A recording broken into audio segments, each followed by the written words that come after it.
Hi everybody. So today we have something very different. I just wanted to show you a few pieces from our collection, especially kadas, and also discuss about the kind of make and the stones that we use. It's going to be a little more informative this time.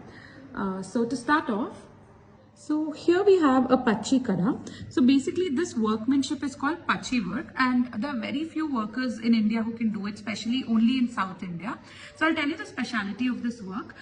So in this particular piece there are syndicate polkis that are used. Predominantly in Indian jewelry you will either see syndicate or kilvas. So when it comes to bigger size of polkis, people generally only use kilvas because it turns out to be a little more cheaper. If you find bigger size of syndicate polkis, are a lot more expensive. So in this particular piece we've used syndicate polkis. There will be a few inclusions, not many, but because of the size that will be there. And to talk about the work, so this is pachi work like I told you, and pachi work generally is done in 22 karat gold. And for this workmanship, basically there is a lot of hammering involved. So you see there are no gaps between each stone, right? They fill it with gold and they hammer these and file them later. So it is a very fine job. Like a person should really know how to do it, because in case they hammer it in a wrong spot, the stones tend to break, and it turns out to be obviously very expensive when that happens. So it is a very fine work, and there are very few workers left in India who can do this.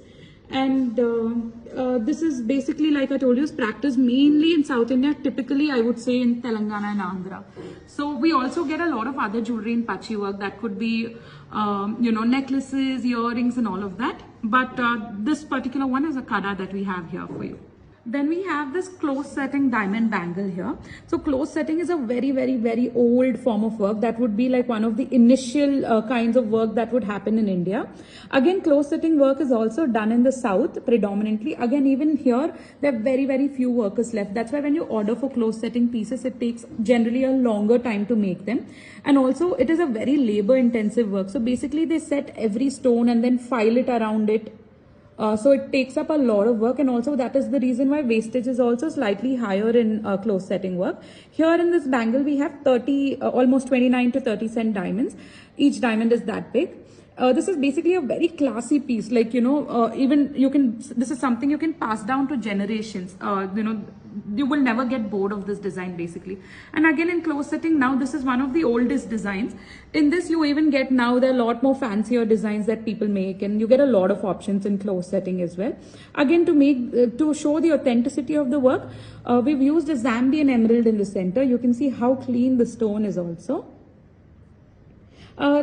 So basically this is a very classy piece, and this is something, like I told you, you can pass down to generations, and you get a IGI certificate, EF This opens up from the center. There's a screw here. So basically anybody can open it and wear it. Anybody from 2'3" to 2'6" will be able to wear it.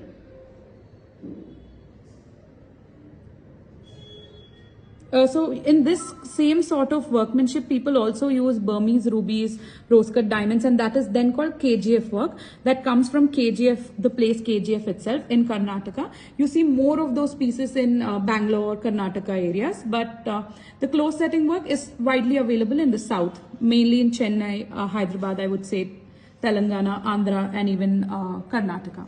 The third piece, this is basically a fusion work. It has a combination of pachi and open setting. Open setting is the diamond, and pachi work, like I told you, is the gold work. This is again, basically this is done 18 karat gold. I'll tell you the beauty of this piece. The emeralds used are actually Colombian emeralds. So Colombian emeralds that you see are generally very light in color, and so were these. But then under the Colombian emerald, we use a colored foil. So the colored foil is what is reflecting that darker green in shade. But the beauty of this will only come out if the stone is ultra clean. So basically these stones were really very clean, and they were lighter in green, and then we used a green color foil underneath it for it to reflect green like this, and it gives out that Zambian emerald look. So these are very good quality authentic emeralds, and this basically has even diamond work on the side to enhance that look. In this we have a lot of options as well. We have necklaces, and then we have a lot of different kadas as well in this. The bigger the stone, the prettier it looks. So here the fourth piece that I have for you is this Nakshi kada. So Nakshi again hails from the south. The beauty of Nakshi is basically it's like handwriting. So every worker will have his own workmanship to it. So basically how it works is they take gold plates. Especially this works the best in 22 carat. I don't think you will ever see anything in 18 carat. That is very rare. So why 22 carat? Because the gold is more softer. It's more moldable. So basically they take sheets of it. Then they use tools to like basically carve every design, like whatever comes in their mind, they just carve it out. That is why I'm saying it's like a handwriting. Like every designer, every worker has his own way of doing these pieces. So this is something very big and nice. Like this is like a statement piece. Like I said, this is in 22 karat gold. And most of these Nakshi works, you see a lot of peacock motifs. You see flower motifs. And again, like we don't, a lot of times we don't prefer taking orders on Nakshi because no same piece can be repeated. Even if I take an order for the same piece, because the worker is going to redo it, like it's going to be hand done, he will never be able to match the exact same piece for you. It will be maybe 90% similar, but it takes its own art form basically. This particular one opens from the center and you can clip it back on and screw it in. In Nakshi work, you generally see emeralds because rubies, because gold goes really well with rubies.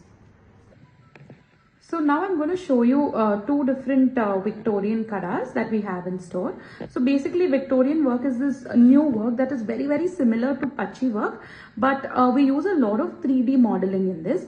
And this 3D modeling basically happens on the computer. It's basically CAD, it's computer aided design.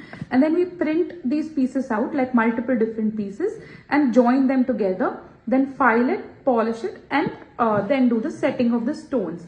So basically because this is a computer aided design and you can print these pieces out, these are done in 18 karat gold.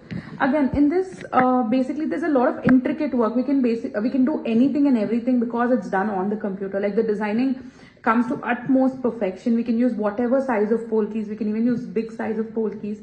We've made some exclusive, very, very, very nice statement pieces in this collection. So these were a few pieces from our collection. These are just a few of the workmanships that we use from the vast number of workmanships that are a part of our designing.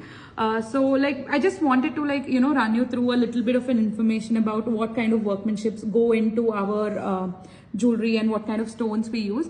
If you like it, please do let us know. If you want to know more about any particular piece or any particular kind of workmanship, we are very, very happy to help you out. We're always available. So do let us know. Thank you.